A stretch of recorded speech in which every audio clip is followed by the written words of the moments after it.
Meus irmãos, graça e paz. A nossa meditação de hoje está em Marcos, capítulo 14. E o interessante é que Marcos pontua algumas coisas bastante interessantes sobre os últimos momentos de Jesus. O capítulo inicia com a adoração lá em Betânia, em que Maria derrama nardo puro sobre o Senhor, unge ele, demonstrando o seu amor e adoração ao bom mestre. Porém, a continuidade do capítulo 14 diz que Jesus não foi somente adorado. Jesus foi traído por Judas no capítulo 14. No versículo 27, o texto diz que Jesus, olhando aos seus discípulos, diz: Todos vocês me abandonarão. Sim, o mesmo Jesus que foi adorado no versículo 1.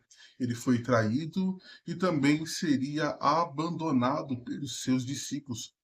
Obviamente, a traição de Judas e o abandono dos seus discípulos não podem estar no mesmo pacote, mas mostra que o Filho do Homem ainda assim permaneceria cumprindo com o seu propósito, que era buscar e salvar os que se haviam perdido. Porém, o capítulo 14 ainda mostra que o Senhor Jesus ele foi rejeitado. Durante o seu julgamento, perguntam a ele no versículo 61, Tu és o Cristo, o Filho do Deus bendito? Ele diz, sim, eu sou.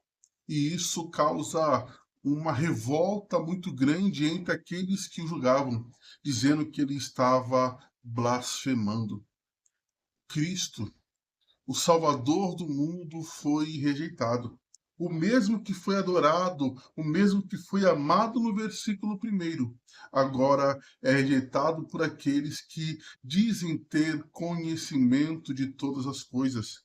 Porém, nem assim o bom mestre deixou de cumprir com o seu propósito. A continuidade da nossa leitura bíblica está em Provérbios, capítulo 11, e é uma continuidade do que temos no capítulo 10 e mostra alguns contrapontos, assim como foi com Jesus. O mestre foi amado, também foi rejeitado. No livro de Provérbios nós temos vários contrapontos, vários extremos completamente diferentes. Versículo 2, a diferença entre orgulho e humildade. Versículo 3, honestidade e desonestidade. Versículo 5, integridade contra o peso do pecado. Versículo 8, a justiça contra a perversidade. Eu quero destacar aqui o versículo 19 que diz o seguinte: O justo encontra a vida e o perverso encontra a morte. A nossa vida é feita de oportunidades, também de escolhas, porém sabendo que os riscos existem.